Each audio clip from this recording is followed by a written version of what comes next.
Croyez-moi, j'en ai vraiment assez. J'en ai assez de tout. Vous m'écœurez. Mon travail m'écœure.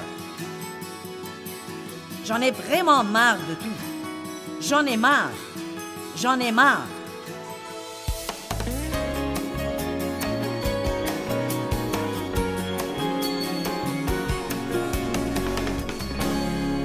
Je suis en train de faire une série intitulée « Changez vos paroles, changez votre vie ». Et je crois vraiment que si nous changeons nos paroles, cela changera nos vies.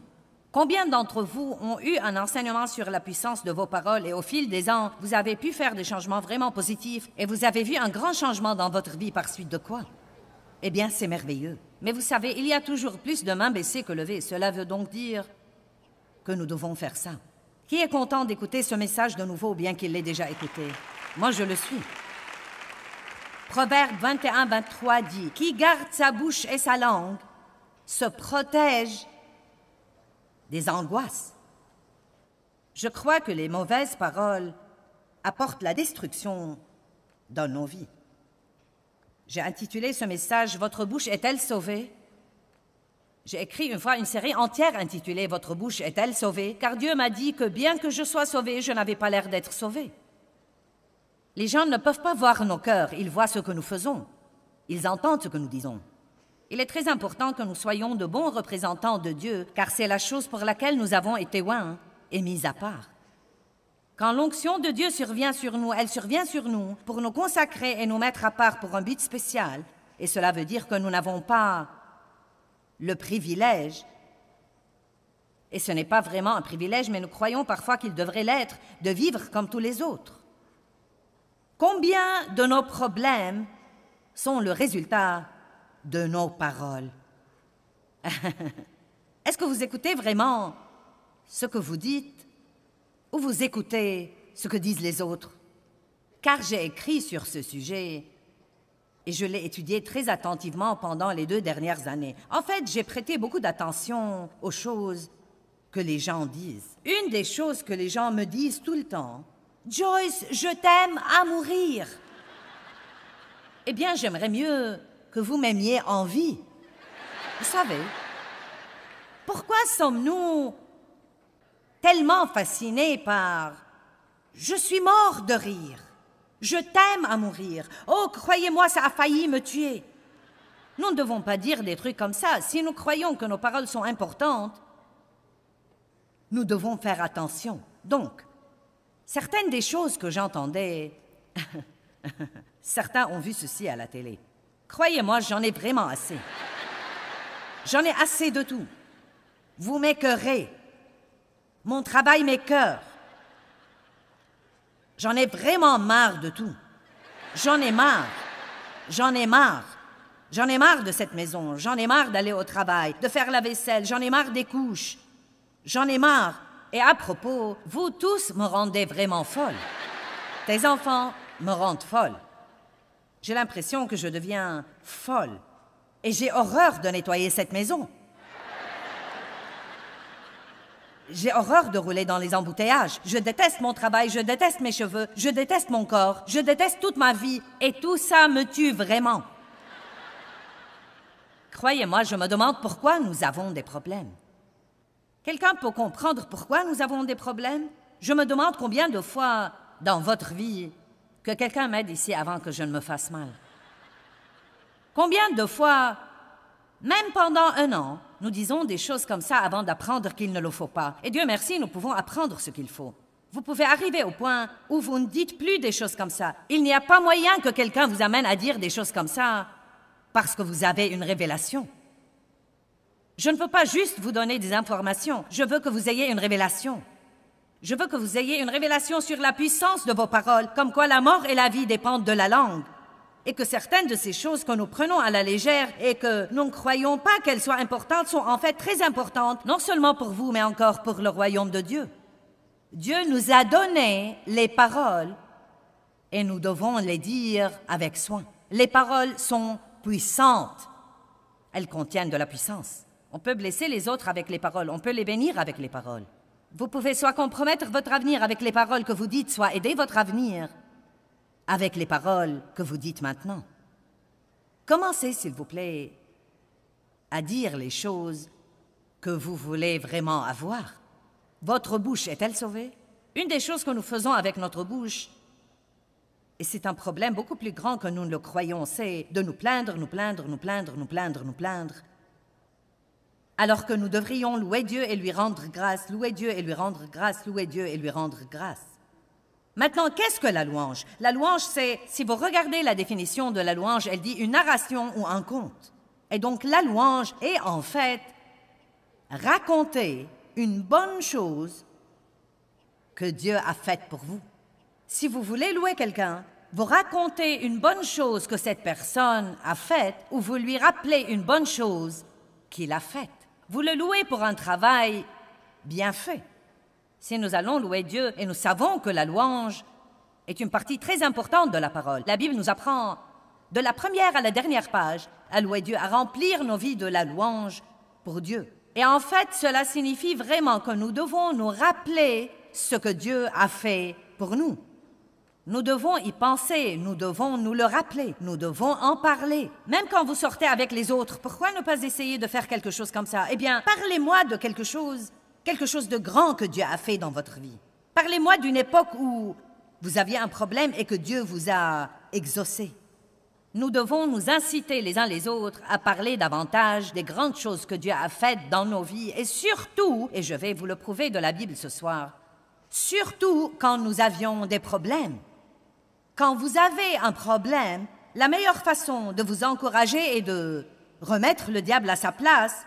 Au lieu de parler du problème, au lieu de gémir et de se plaindre du problème, c'est de parler de quelque chose de merveilleux que Dieu a fait pour vous dans le passé. Quand vous faites ça, ça encouragera votre foi à croire que Dieu peut le faire encore une fois. S'il l'a fait une fois, il peut le faire encore une fois. Et nous aimons tous penser à ça. Il y a un cantique qui était très populaire intitulé « Il le fera encore une fois ». Et nous pouvons toujours faire venir quelqu'un pour le chanter. Et les gens applaudissent et acclament parce que nous voulons tous croire que ce que Dieu a fait pour nous une fois, il le fera encore une fois, que nous pouvons chercher l'exaucement miraculeux dans nos vies. Mais nous n'allons pas l'avoir par la plainte. La plainte est un péché. Ce n'est pas un petit « oh là là ». C'est un péché. Quand vous vous plaignez de ce que vous avez, vous le gardez. Quand vous vous plaignez, vous restez comme vous êtes. Le mot « se plaindre » veut dire « rester ». Murmurer veut dire « passer la nuit ». Si vous voulez rester là où vous êtes, continuez à ronchonner et à vous plaindre. Mais la louange précède toujours le progrès. Vous m'avez entendu? Si vous vous plaignez, vous allez rester comme vous êtes. Mais si vous voulez le progrès, vous devez louer. La louange et les actions de grâce sont la chose à faire quand vous avez des problèmes. Priez pour la chose pour laquelle vous devez prier et couvrez votre prière de louange d'un côté et d'action de grâce de l'autre côté. Vous pourriez y penser comme à un sandwich. Vous commencez par un morceau de pain et vous commencez par la louange et vous louez Dieu un moment avant de mentionner votre demande. Ensuite, vous mettez la viande sur le sandwich, vous lui demandez ce que vous voulez, puis vous mettez l'autre tranche de pain et c'est vos actions de grâce. Philippiens dit « Réjouissez-vous dans le Seigneur en tout temps ». Je le répète, réjouissez-vous. Ne soyez inquiets de rien, mais en toute chose, par la prière et la supplication et les actions de grâce, faites connaître vos demandes à Dieu. Laissez-moi vous poser une question. Si vous vous plaignez déjà de ce que vous avez, pourquoi Dieu devrait-il vous donner quelque chose d'autre pour vous en plaindre? C'est ce qu'il m'a dit un jour. Je priais, mais j'avais beaucoup de plaintes dans ma vie. Et je demandais à Dieu de faire ceci et cela, mais je me plaignais. Et il m'a dit, pourquoi devrais-je te donner quelque chose d'autre pour que tu t'en plaignes? Je ne vais rien faire jusqu'à ce que tu sois reconnaissante pour ce que tu as. Combien d'entre vous aimez les enfants reconnaissants? Combien d'entre vous dites à vos enfants tout le temps, voulez-vous arrêter de vous plaindre? Cessez de vous plaindre. Vous ne savez pas tout ce que j'ai fait pour vous. Eh bien, vous n'êtes jamais satisfait? Je fais beaucoup de choses pour vous et vous ne remarquez même pas ce que je fais. Eh bien, il en va de même pour Dieu. Nous devons arrêter de nous plaindre. Combien d'entre vous admettez qu'il y a probablement très peu de journées qui passent sans que vous ne vous plaigniez de quelque chose? Allez, ne les cachez pas, je veux voir vos mains. Si j'avais dit, voulez-vous un miracle, vous les auriez levés.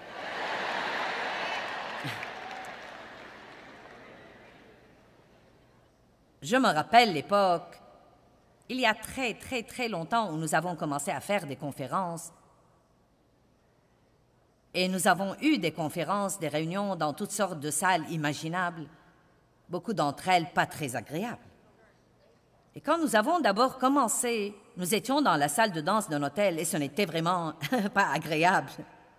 Non, mais vraiment pas agréable. Il y avait des choses qui retombaient du plafond et certaines chaises avaient des déchirures et j'ai commencé à murmurer et à ronchonner. Je marchais sur l'estrade avant le début de la réunion, j'examinais le lieu et je priais. Je me disais, cet endroit est incroyable. Je n'aurais pas pensé qu'on louait aux gens des endroits comme ça. Et la chose que Dieu m'a fait bien comprendre était, si tu peux venir à bout de ces tout débuts sans te plaindre de ce que tu as, le jour viendra où tu pourras avoir une conférence là où tu voudras.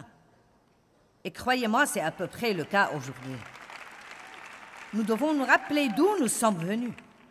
Là, derrière le fond de la salle, dans les vestibules de derrière, il y a de petites salles près des vestibules. Et Dave m'a amené à l'une de ces salles et il y avait 50 chaises. Et il m'a dit, tu te souviens quand tu faisais des réunions dans des salles comme ça? Il y a 15 ans ou peut-être 20 ans, c'est là où j'aurais été. Je n'aurais pas été ici. J'aurais été là dans la très petite salle, carrée, ennuyeuse, avec 50 strapontins et une petite chaire en face où je prêchais de tout mon cœur. Et vous savez quoi? Ces jours-là sont bons pour nous. C'est bon de revenir sur ces jours-là. Ne dédaignez pas le jour des modestes débuts et ne vous plaignez pas tout au long des modestes débuts, car si vous ne pouvez pas apprendre à être reconnaissant pour ces choses-là, faites-moi confiance, vous ne serez pas reconnaissant quand Dieu vous donnera plus. Car traverser les périodes difficiles et rester reconnaissant édifie votre caractère. Il développe en vous le caractère pieux dont vous avez besoin pour rester stable quand Dieu vous donnera plus de responsabilités. Le fait de se plaindre est un péché et il ouvre beaucoup de portes à l'ennemi. Et je veux vous encourager. Vous ne croyez peut-être pas que vous vous plaignez tant que ça. Peut-être que vous êtes une personne parfaite qui ne se plaint jamais. Mais je parie que si vous commencez vraiment à vous écouter, vous trouverez toutes sortes de choses dont vous vous plaignez ou contre lesquelles vous murmurez. Les femmes savent bien murmurer. Vous savez, ces petits trucs à voix basse. Vous avez demandé vos enfants, arrêtez de vous en plaindre. Vous avez voulu un mari, arrêtez de vous en plaindre. Allez les mecs, vous avez voulu une femme, arrêtez de vous en plaindre. Vous avez voulu une maison, ne vous plaignez pas de devoir la nettoyer. Vous avez voulu cette voiture, ne vous plaignez pas quand vous devez faire les paiements. Vous avez mangé le plat, arrêtez de vous plaindre parce que vos hanches sont plus grandes maintenant.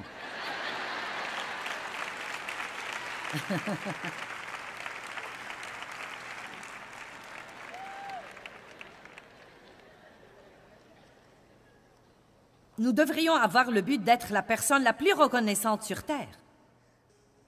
Commencez vos journées par les actions de grâce et passez vos journées en remerciant Dieu pour de petites choses comme l'eau chaude ou pour un ami, ou pour tous les avantages que vous avez. Et remerciez Dieu pour votre salut, remerciez Dieu pour ce que vous savez. Remerciez Dieu et continuez à le remercier. Les actions de grâce sont une position de puissance. Philippiens 2, 14. Faites toutes choses sans murmure, ni critique, ni plainte. Combien de choses? Toutes choses. Cela veut dire aller au travail, dans les embouteillages. Cela veut dire faire la vaisselle, nettoyer votre maison, payer vos factures. Faites toutes choses et faites-les pour la gloire de Dieu. Faites-les comme un exercice pour la gloire de Dieu. Dieu, je veux venir à bout de chaque journée de ma vie sans me plaindre parce que tu es bon pour moi, que sincèrement et honnêtement, je n'ai pas de quoi me plaindre. Je n'ai pas de raison pour me plaindre avec ta grande miséricorde. Sans murmure, ni critique, ni plainte contre Dieu. C'est intéressant et vous allez voir dans d'autres passages que quand le peuple se plaignait, même s'il se plaignait contre une autre personne, Dieu se sentait personnellement visé. Vous savez pourquoi? Parce que d'un côté de notre bouche, nous disons « Oh, je crois Dieu contrôle le tout. Je crois que Dieu dirige ma vie et qu'il contrôle tout dans ma vie. » Et ensuite, dans la plupart des situations, nous finissons par nous en plaindre, bien que nous disions que nous croyons que Dieu contrôle tout. Donc nous devons juste dire, tu sais Dieu, ça ne me plaît pas beaucoup, mais je crois que tu vas le travailler pour mon bien. Je crois que tu as une raison et un but, et je vais te remercier dans cette situation, parce que je crois que tu es un bon Dieu qui peut faire travailler les mauvais trucs pour mon bien. Combien d'entre vous croient que c'est mieux que de murmurer tout le temps? Mais faites attention maintenant, finissons de lire ce verset car il est vraiment beau. Écoutez, afin d'être sans reproche et sans malice, innocent et pur, enfant de Dieu, sans tache, irréprochable, au milieu d'une génération dévoyée et corrompue spirituellement, pervertie et perverse, parmi laquelle vous apparaissez comme des sources de lumière, des étoiles ou des phares brillant clairement dans un monde obscur. Maintenant, c'est vraiment un défi très pratique. La parole de Dieu dit, « Vous êtes mon peuple, et je veux que vous parliez différemment des gens du monde. Je veux que vous ayez une attitude différente. Je veux vous entendre dire des choses différentes de tous les autres. Le monde est très obscur. Et donc, commencez simplement par ne pas ronchonner ou critiquer ou se plaindre, et au lieu de cela, allez dans ce monde obscur et devenez une lumière brillante. Devenez la lumière brillante qui me loue et me glorifie pendant que tous les autres murmurent et se plaignent. Combien d'entre vous croient que vous pouvez faire ça pour Dieu? Donnons-lui toute la louange possible et imaginable. Maintenant, rappelez-vous ce que j'ai enseigné ce matin. Amen. Rappelez-vous ce que j'ai enseigné ce matin, comme quoi, plus nous donnons la louange et les actions de grâce, plus nous disons des choses positives, plus nous accroîtrons notre joie. Donc, devinez quoi? Plus vous êtes reconnaissant, plus vous serez heureux. Et plus vous êtes reconnaissant et que vous le dites, plus les personnes qui vous entourent seront heureux. Au lieu de trouver des choses pour vous plaindre au travail, trouvez des choses pour être reconnaissant. La louange précède le progrès. On dirait que les enfants d'Israël étaient un groupe de personnes plutôt bêtes. Cependant, la plupart de nous sont tout à fait comme eux. Deutéronome dit qu'ils ont passé 40 ans à essayer de faire un trajet de 11 jours. Pourquoi avez-vous erré dans le désert 40 ans pour essayer de faire un trajet de 11 jours? 11 jours tout droit à travers ce désert, depuis l'Égypte jusqu'à la terre promise. Ils ont erré 40 ans là-bas. Dieu a dit, vous avez tourné autour de cette montagne assez longtemps, avancez. Certains sont restés au même endroit assez longtemps dans leur marche avec Dieu. Vous avez esquivé le même problème assez longtemps. Vous avez traversé la même chose encore et encore et encore. Vous êtes toujours vexé par les mêmes trucs encore et encore et encore. Avez-vous remarqué que ça ne bouge pas? Cela pourrait signifier que vous abordez le truc de la mauvaise façon. Si vous vous plaignez chaque fois qu'arrive le truc qui vous embête, commencez à louer Dieu et voyez si cela transportera vos montagnes. La louange va probablement transporter vos montagnes plus que les murmures. Ils ont erré là-bas 40 ans pour faire un trajet de 11 jours. Ils croyaient que c'était à cause de leurs ennemis. Nous croyons toujours que c'est le diable, c'est le diable, c'est le diable. Mais ce n'était vraiment pas leurs ennemis. Ce n'était aucun des Yens qui vivaient là-bas. Les Phérésiens, les Cananéens, les Héviens, les Jébusiens ou n'importe quel autre Yen. C'était leur attitude. Ils ronchonnaient et ils murmuraient, ils se plaignaient littéralement de tout. Tout était la faute à Moïse ainsi que la faute à Dieu. Et chaque fois qu'ils étaient mal à l'aise, ils voulaient retourner à la hâte en Égypte. Donc nous allons regarder certaines des choses dont ils se sont plaints et certaines des choses qui leur sont arrivées à cause de leurs plaintes. Maintenant, je ne sais pas ce que vous en pensez, mais j'espère vous faire bien comprendre ce soir que les plaintes sont vraiment un grand problème. Il ne s'agit pas d'un joli petit message sermonneur, mais j'essaye de vous faire comprendre que les plaintes ouvrent une porte à l'ennemi. Quand nous murmurons et que nous nous plaignons, nous invitons le diable à apporter plus de destruction dans nos vies. Amen? Vous dites, ça ne peut pas être un problème aussi grand que ça. Eh bien, attendez voir. Exode chapitre 15.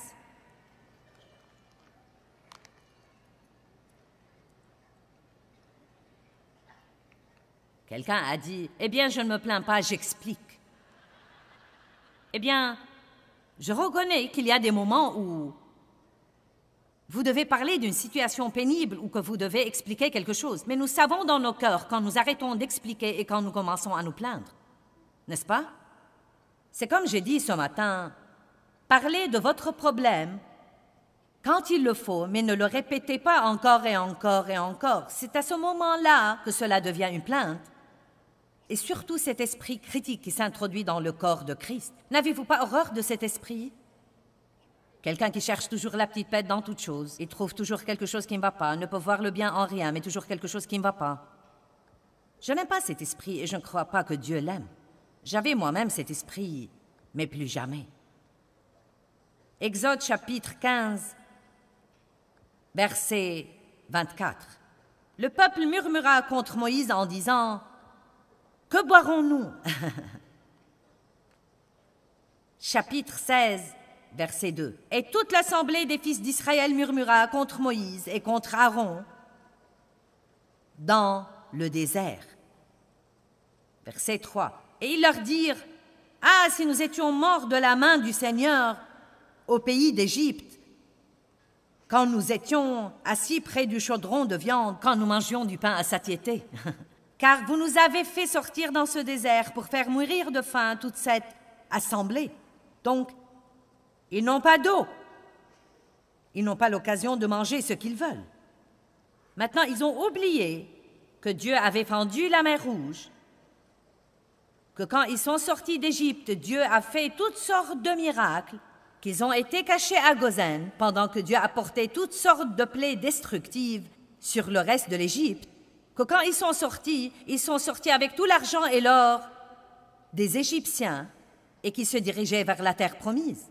Ils ont oublié toutes les choses que Dieu avait faites et ensuite, chaque fois qu'ils avaient un problème, ils murmuraient et ils ronchonnaient. Ce qu'ils auraient dû faire, c'est s'arrêter et se rappeler. Eh bien, Dieu, nous avons soif, mais nous nous rappelons que tu as fendu la mer Rouge, donc nous savons que tu as un plan et que tu vas nous exaucer ici. Eh bien, Dieu, nous avons faim, mais nous nous rappelons ce que tu as fait en Égypte, et donc nous allons nous rappeler ce que tu as fait et te louer et te rendre grâce pour l'exaucement qui va venir. Laissez-moi vous dire quelque chose. Nous verrons Dieu faire tant de choses dans nos vies si nous faisons ça, plutôt que d'agir comme le reste du monde. Écoutez, si vous avez un travail, vous ne devez jamais ronchonner contre votre travail parce qu'il y a quelqu'un d'autre qui le prendrait volontiers de vos mains. Je vais répéter. Si vous avez n'importe quel genre de travail,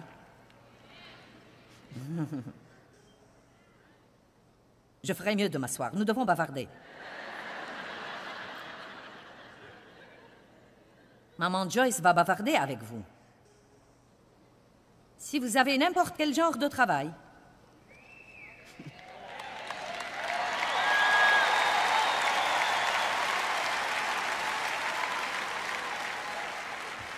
et je sens la conviction qui vient, vous devez rendre grâce à Dieu pour ce travail, parce qu'il y a quelqu'un d'autre qui le prendrait de vos mains et qui se réjouirait de l'avoir, malgré toutes les circonstances dont vous vous plaignez. Peut-être que vous n'aimez pas vos heures de travail. Peut-être que votre patron n'est pas parfait ou qu'on ne vous paye pas ce que vous valez ou les avantages ne sont pas parfaits. Mais vous savez quoi? Si vous avez un lit pour dormir, un toit au-dessus de votre tête, des vêtements à vous mettre, vous êtes dans une meilleure position que la plupart du monde. Amen? Nous devons donc arrêter de murmurer contre les trucs. Je me le rappelle à moi aussi bien qu'à vous. Arrêtons de murmurer contre les trucs et donnons à Dieu plus de louanges et plus d'actions de grâce. Laissez-moi vous dire quelque chose. Dieu cherche toujours les adorateurs qui l'adorent en esprit et en vérité. Il ne cherche pas quelqu'un qui vient à l'église et adore, puis retourne au monde et parle comme tous les autres. Il veut des adorateurs qui adorent. Des adorateurs, ce n'est pas quelque chose qu'ils font, c'est qui ils sont, donc c'est ce qu'ils font tout le temps. Dieu veut des chanteurs et des adorateurs, et non des gens qui chantent les cantiques et qui sont heureux quand la musique est bonne, mais quand ils doivent contourner une situation qui n'est pas parfaite, ils se mettent tout de suite à murmurer et à se plaindre de tout, et ils oublient à quel point Dieu a été bon envers eux. J'ai traversé des périodes difficiles dans ma vie, Et j'ai passé beaucoup d'années à murmurer et à m'apitoyer sur moi-même. Mais vous savez quoi? Dieu a rétabli tout dans ma vie et m'a rendu plusieurs fois plus tout ce que le diable m'avait pris. Et Dieu veut faire exactement la même chose pour vous. Mais Dieu n'a rien fait dans ma vie avant que je n'ai arrêté de bougeonner contre tout et arrêté de m'apitoyer sur mon sort et arrêté de blâmer et d'avoir une mauvaise attitude. Maintenant, j'aurais pu aller au ciel. Je ne vais pas au ciel parce que j'ai une bonne attitude. J'ai le salut parce que je crois en Jésus-Christ et je croyais vraiment en Christ, mais je n'avais pas la joie, je n'avais pas la paix, je n'avais pas la victoire et je n'aidais sûrement personne d'autre. Et j'étais malheureuse. Et un chrétien malheureux est une contradiction. Il n'y a aucune raison pour qu'un chrétien soit malheureux. Nous devrions être les gens les plus heureux sur la terre. Amen. Être un pécheur malheureux est une chose. Être un saint malheureux est complètement malséant. Et un des moyens dont nous pouvons nous rendre heureux, plus heureux, c'est de changer notre façon de parler. Eh bien, c'est complètement vrai. Quand nous changeons notre façon de parler, nous nous rendons beaucoup plus heureux. Est-ce que vous dites ce que Dieu dit de vous dans sa parole? Ou est-ce que vous dites tout ce que vous avez envie de dire? Vous devez être d'accord avec Dieu.